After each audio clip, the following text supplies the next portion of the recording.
Hello बच्चों, हम हिंदी पाठ्यक्रम के अंतर्गत अलंकार पढ़ रहे हैं। पिछले वीडियो में हमने शब्दालंकार के बारे में पढ़ा। अलंकार किसे कहते हैं, अलंकार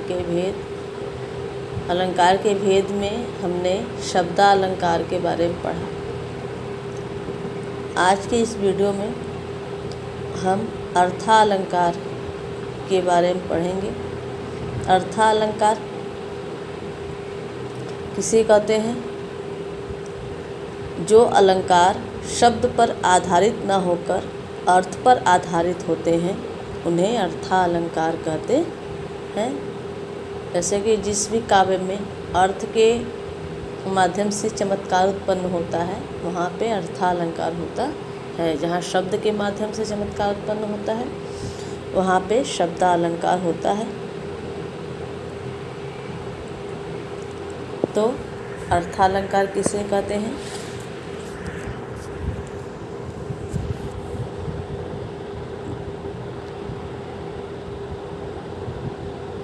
जो अलंकार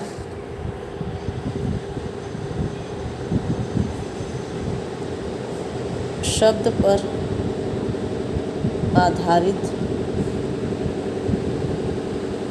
न होकर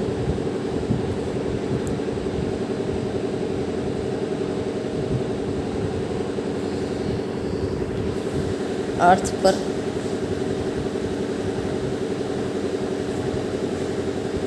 आधारित होते हैं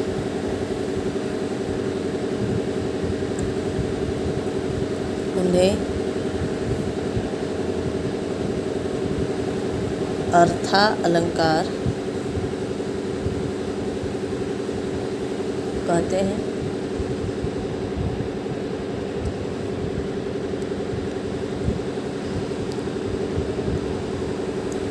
यहाँ शब्द के स्थान पर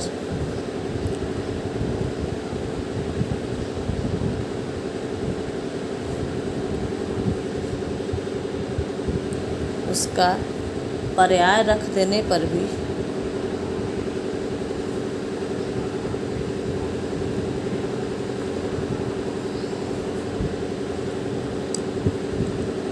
अलंकार समाप्त नहीं होता।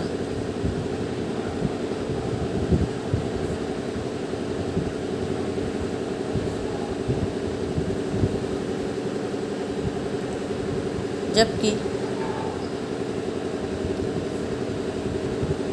शब्दालंकार में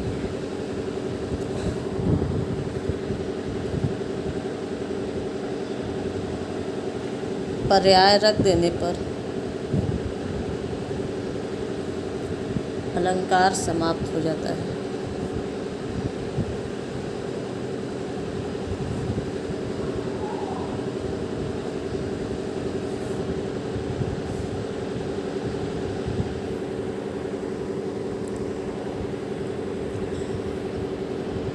अर्थालंकार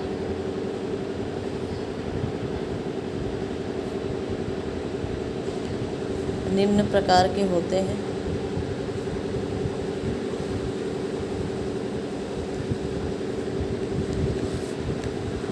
सबसे पहले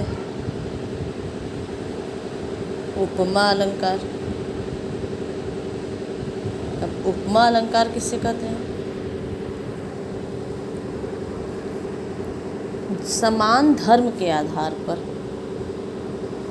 जहाँ एक वस्तु की समानता या तुलना किसी दूसरे वस्तु से की जाती है वहाँ उपमा अलंकार होता है। समान धर्म यानी जहाँ रूप, रंग, गुण, धर्म के कारण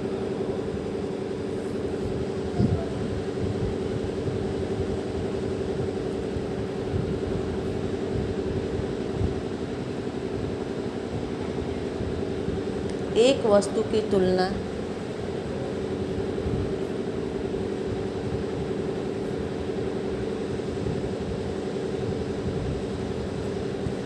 दूसरी वस्तु से की जाती है।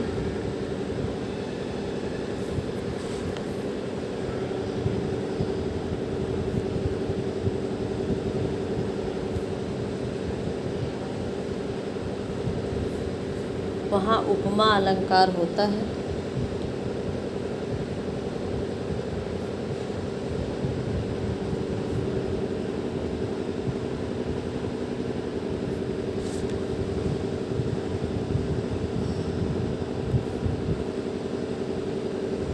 जैसे हरिपद कोमल कमल से, हरिपद कोमल कमल से। हरिपद यानी ईश्वर के पैर की तुलना जो है कमल से की गई है।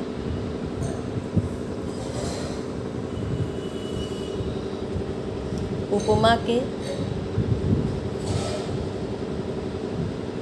4 अंग होते हैं।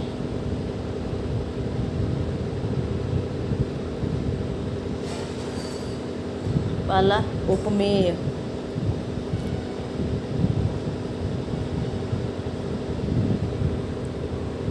जिसकी उपमा किसी उपमान से की जाती है, जिसकी उपमा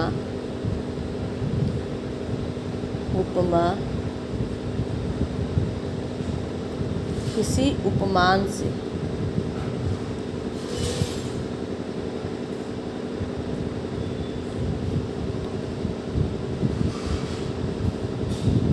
की जाती है उसे उपमेय कहते हैं।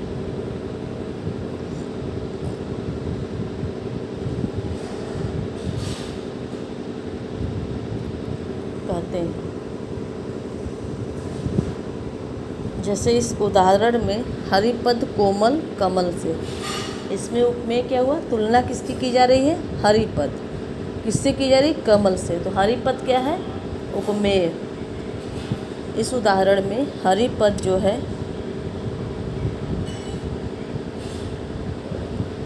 उपमेय है। दूसरा है उपमान, जिसकी उपमा दी जाए, जिससे तुलना की जाती है, उसे क्या कहा जाता है? उपमान। जिससे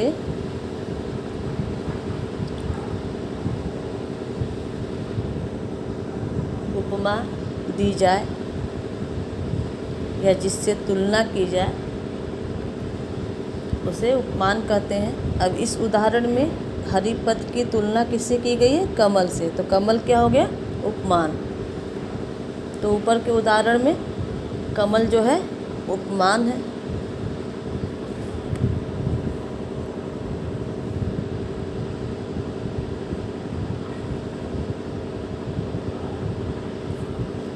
वाचक,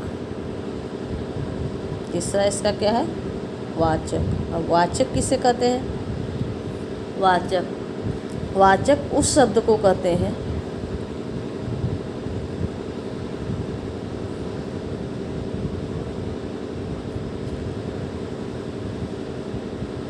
जिससे उपमेय उपमान की समानता सूचित की जाती है। जिससे उपमेय और उपमान के बीच समानता व्यक्त होती है, वो क्या होता है? वाचक। तो यहाँ पे क्या है? हरिपद कोमल कमल से क्या हो गया? वाचक हो गया।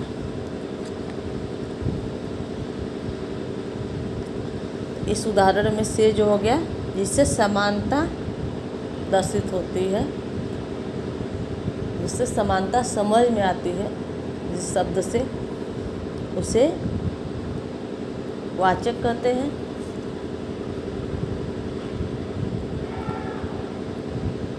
अब इसके बाद हो गया चौथा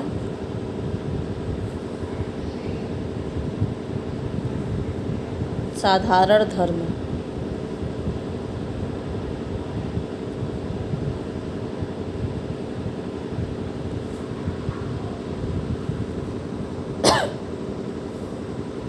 उपमेय एवं उपमान के बीच, उपमेय एवं उपमान के बीच जो भाव, रूप, गुण, क्रिया आदि समान धर्म हो, उसे क्या कहा जाता है? साधारण धर्म। तो हरिपद कोमल कमल से, हरिपद उपमेय हो गया, कमल उपमान हो गया, से वाचक शब्द हो गया, तो कोमल क्या हो गया? वाचक साधारण धर्म। मतलब जो जिससे उपमेय और उपमान में जो सामान्य गुण या धर्म तुलना के लिए आधार बनाया जाता है उसे क्या कहा जाता है? साधारण धर्म। यहाँ पे कोमल क्या है? साधारण धर्म है।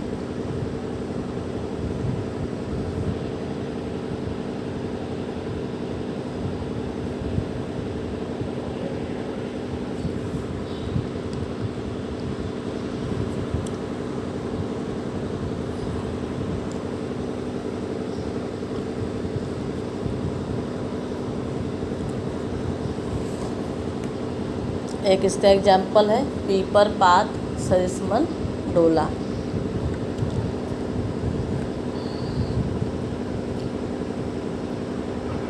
दूसरा है रूपक अलंकार।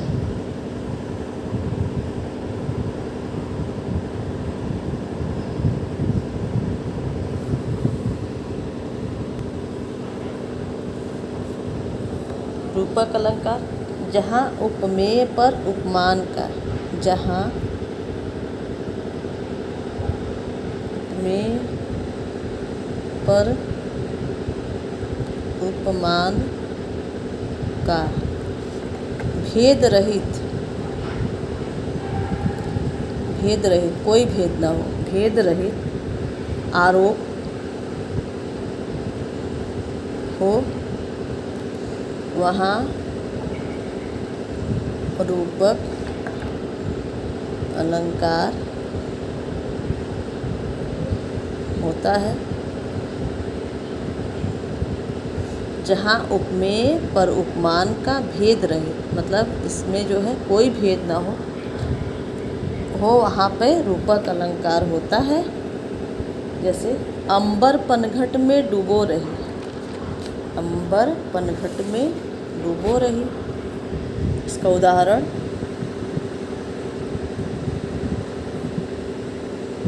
अंबर पनघट में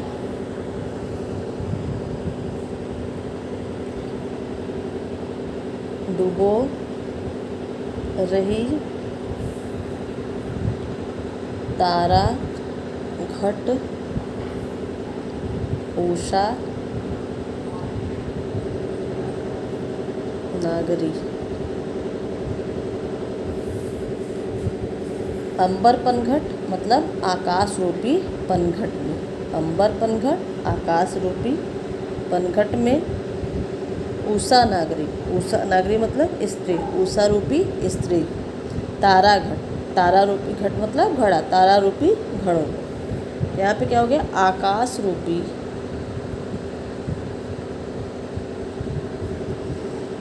पनघट में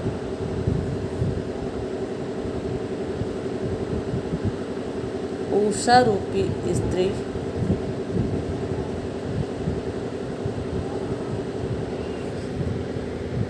आकाश रूपी घड़े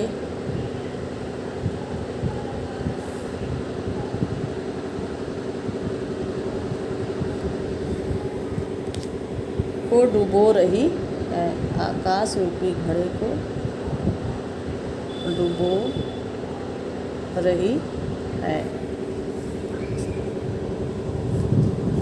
इसमें जो है आकाश पर पनघट का आरोप किया गया है और उषा पर स्त्री का आरोप किया गया है और तारों पर घड़े का जो है अभेद, मतलब कोई भेद नहीं है यहाँ पे। तो यहाँ पे कौन सा अलंकार हो गया? रूपक अलंकार। रूपक अलंकार के 3 भेद होते हैं, सांग रूपक, पारंपरिक रूपक और निरंग रूपक। सांग रूपक, पारंपरिक रूपक और निरंग रूपक। सांग रूपक किसे कहते हैं, इसको हम थोड़ा सा समझ लेते हैं। जहाँ उपमेय पर उपमान का सर्वांग, जहाँ उपमेय पर उपमान का सर्वांग हो वहाँ पे क्या होता है, सांग रूपक।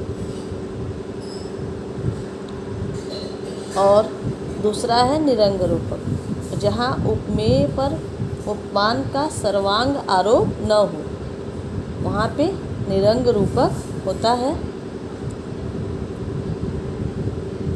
सांग रूपक का उदाहरण हो गया, उदित उदयगिरि मंच पर रघुवर बाल पतंग, विकसे संत सरोत्सव हर्षे लोचन भृंग।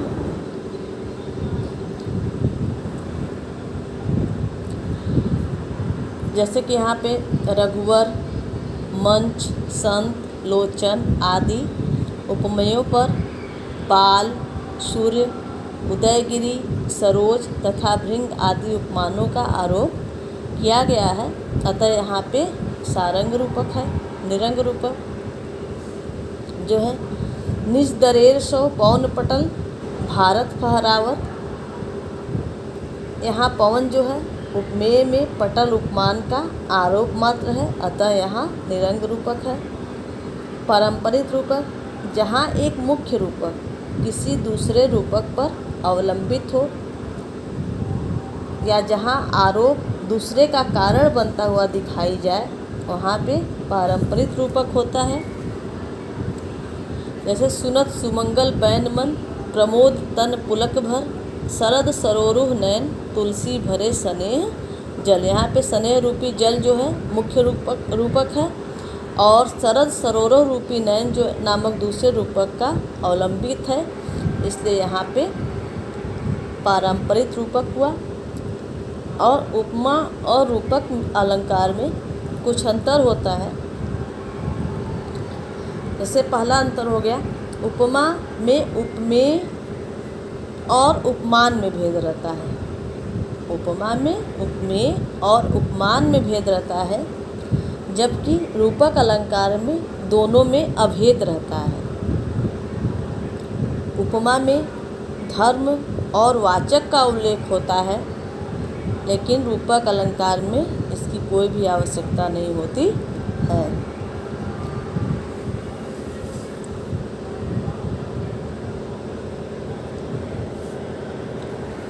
अब तीसरा हो गया उत्प्रेक्षा अलंकार।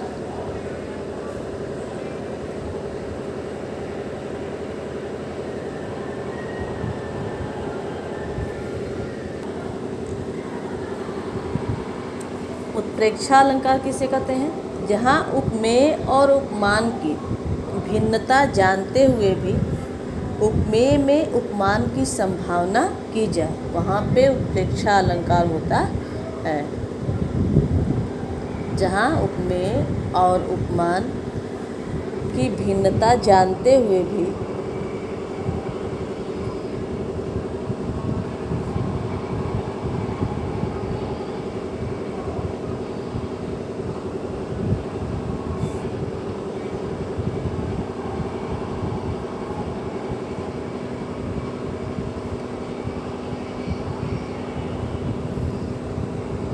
उपमेय में उपमान की संभावना की जाए,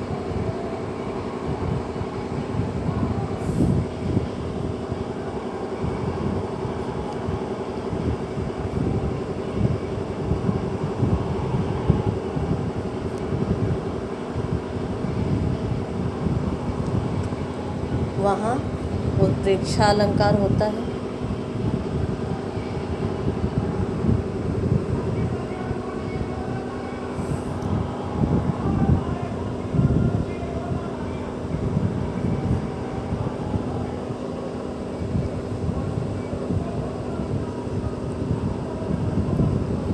मनु मनु जनु जानो,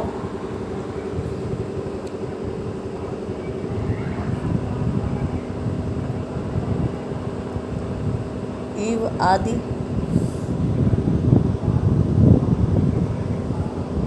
इसके वाचक शब्द होते,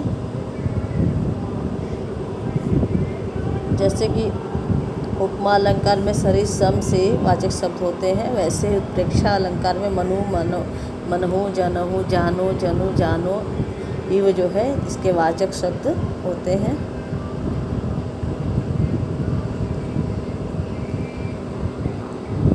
जैसे तरनी तनुजा, तरनी तनुजा, तट तमाल तरुवर बहु छाए।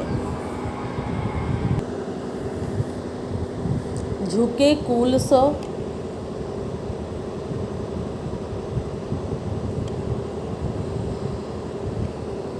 सो जल परसन,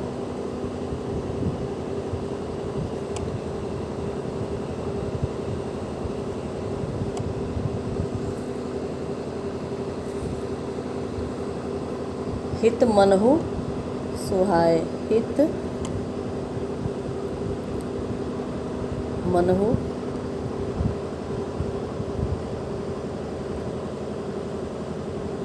सुहाए।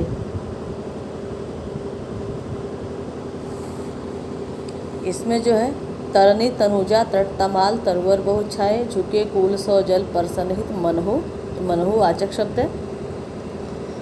इसमें यमुना तट पर तमाल वृक्षों को, तरनी तनुजा यानी यमुना के तट पर तमाल वृक्षों को झुका हुआ देखकर, झुके कूल। इसमें यमुना तट पर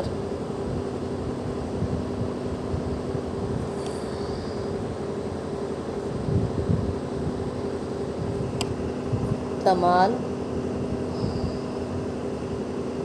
वृक्षों को झुका हुआ देखकर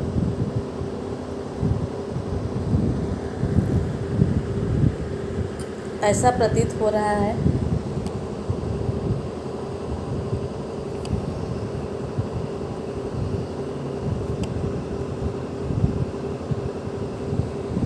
मानो ये जल स्पर्श के लिए झुके हों। जल पर्सन, पर्सन मतलब स्पर्श, मानो ये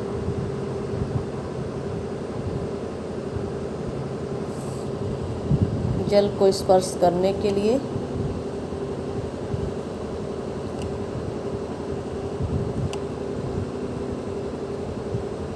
झुके हुए हों।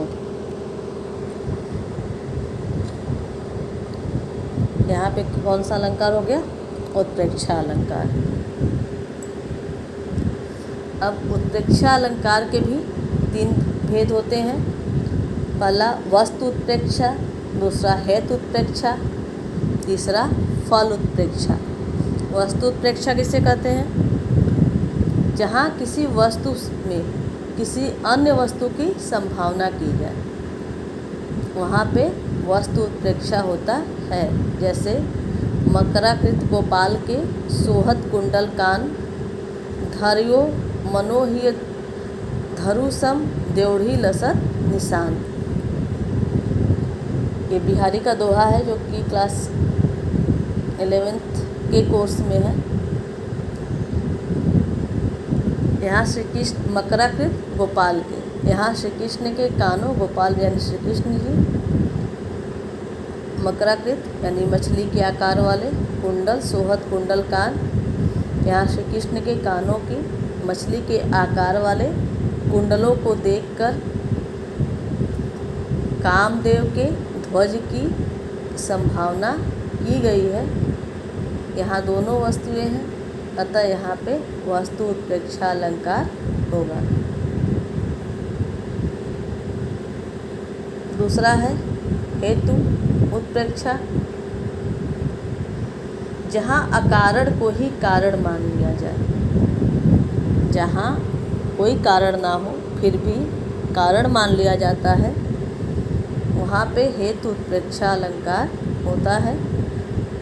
जैसे परत चंद्र प्रतिबिंब कहू जल मधि चमकायो, लोल लहर लही नचत कबहू सोई मन भायो, मनु हरि दर्शन हेतु चंद्र जल बसत सुहायो, कै तरंग कै मुकुर लिए शोभित छवि छायो।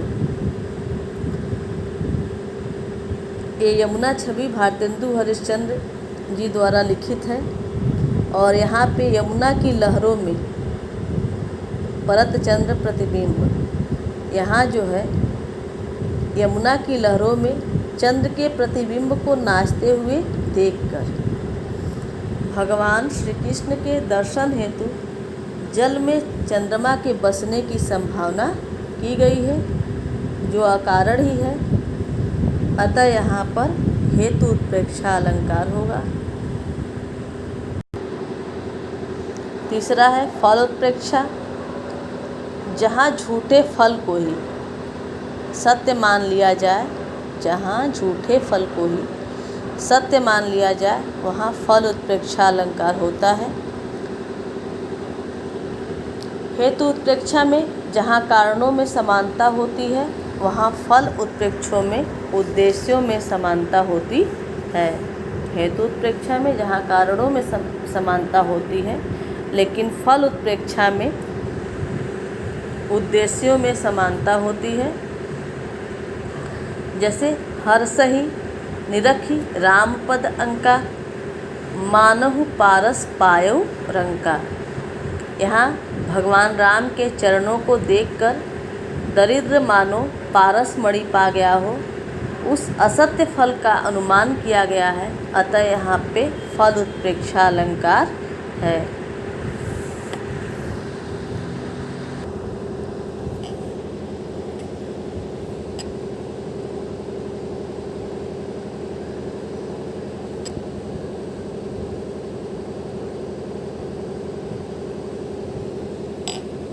संदेह अलंकार। जहाँ किसी वस्तु की समानता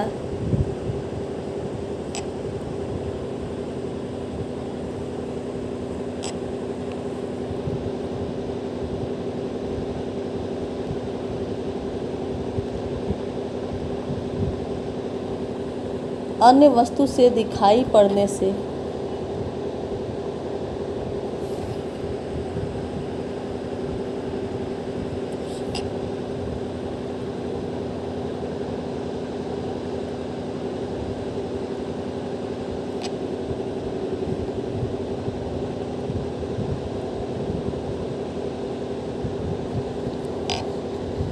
यह निश्चित न हो पाए कि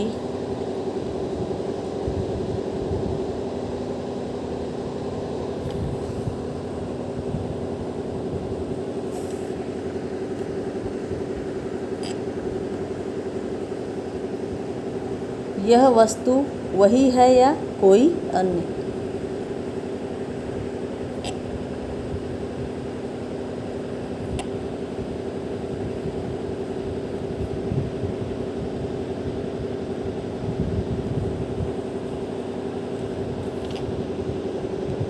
कोई अन्य, वहाँ संदेह अलंकार होता है।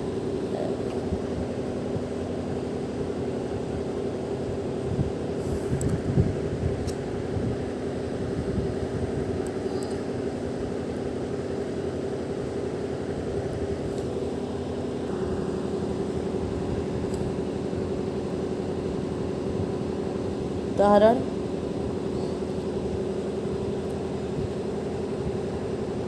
महाभारत में जब द्यूत सभा में द्रौपदी का चीरहरण होता है तो दुशासन को यह समझ में नहीं आता है कि नारी बीच सारी है,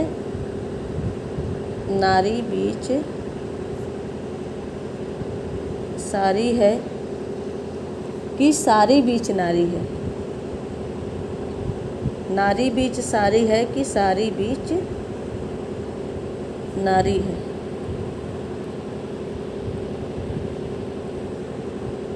कि सारी ही की नारी है, कि सारी ही की नारी है,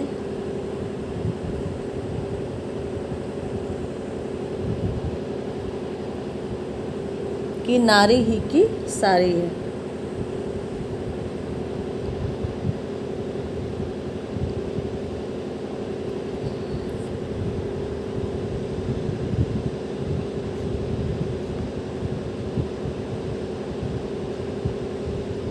कंफ्यूज रहता है कि नारी बीच सारी है कि सारी बीच नारी है, कि सारी है जो वही नारी है कि नारी है वो साड़ी है।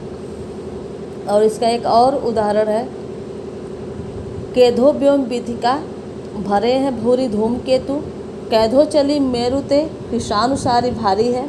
इसमें जो है लंका दहन के जब हनुमान जी सीता जी का पता लगाने जाते हैं और जब उनके पूँछ में आग लगा दिया जाता है, तो जो लंका दहन के वर्णन में हनुमान की पूँछ को देखकर यह निश्चित नहीं हो पाता है कि आकाश में अनेक पुच्छल तारे हैं या पर्वत से अग्नि की नदी सी निकल रही है।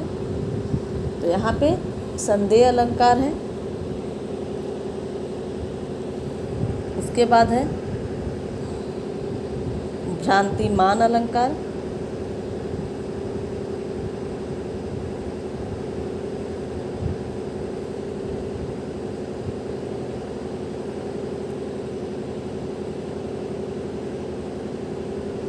इसमें जो है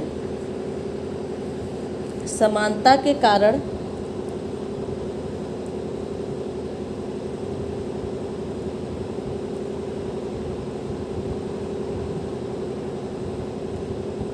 किसी वस्तु को देखकर दूसरी वस्तु का भ्रम हो जाए तो वहाँ भ्रांतिमान अथवा भ्रम अलंकार होता है। संदेह अलंकार में तो संदेह बना रहता है कि वस्तु रस्सी है या शर्त है किसी भी चीज़ को देख के, लेकिन भ्रांतिमान में जो है अत्यंत समानता के कारण जो है एक वस्तु को ही दूसरी वस्तु समझ लिया जाता है और उसी भूल के अनुसार कार्य भी कर डाला जाता है। भ्रांतिमान में क्या होता है, यदि समानता के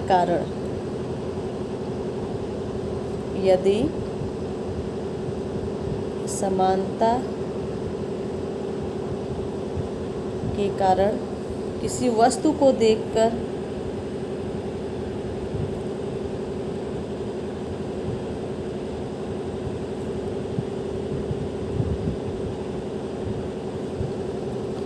दूसरी वस्तु का भ्रम हो जाए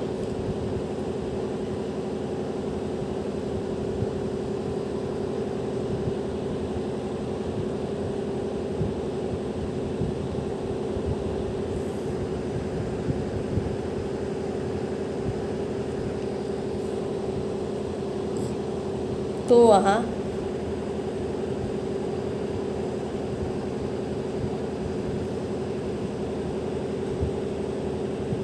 भ्रांतिमान अथवा भ्रम अलंकार होता है।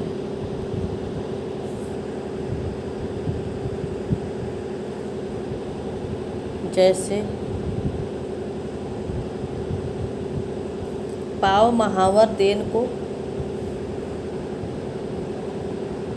पाव महावर देन को नाइन बैठी आई,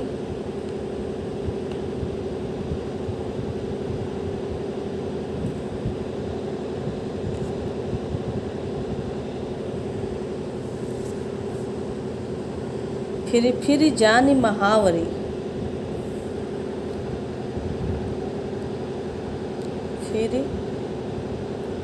फिर जानी महावरी, एड़ी मेड़ती जाई, एड़ी मेड़ती जाई। यहाँ पे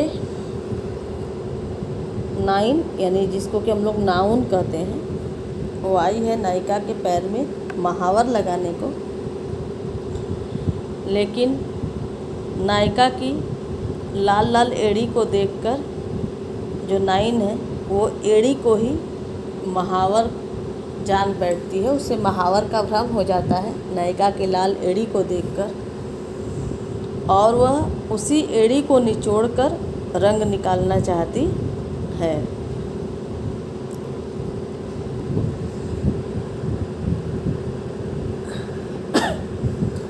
बाद इसका दूसरा उदाहरण है, बिल बिचारी प्रविशन लग्यो, काल शुंड में ब्याल, ताहू कारी उख भ्रम, लिया उठाए उत्ताल। यहाँ पे क्या है,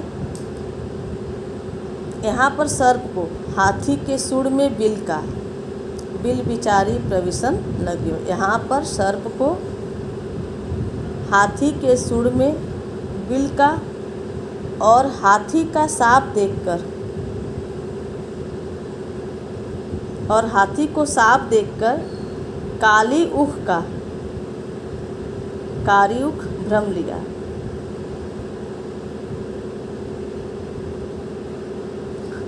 काली उख का भ्रम हो गया है, अतः यहाँ पे भ्रांतिमान अलंकार है। बिल बिचारी प्रविशन लग्यो, मतलब सर्प को हाथी के सूंड में बिल का, जो हाथी के सूंड में बिल रहता है, तो यहाँ पे सर्प को जो है हाथी के सूंड में बिल का भ्रम होता है, और हाथी को साप देखकर ताहू कारी उख भ्रम, हाथी को जो है साप देखकर काली उख का भ्रम हो गया है, अतः यहाँ पे भ्रांतिमान अलंकार है। संदेह और भ्रांतिमान में अंतर होता है। भ्रांतिमान में अनुमान निश्चित हो जाता है, किंतु संदेह में कोई निश्चित नहीं होता है। जैसे यदि रस्सी को देखकर यह बोल उठे कि यह तो सांप है, तो वहाँ पर भ्रांतिमान अलंकार होगा। लेकिन यह कहें कि यह सांप है अथवा चोटी है या डोरी है, यहाँ अनुमान निश्चित नहीं हो रहा है, तो यहाँ पे संदेह अलंकार होगा।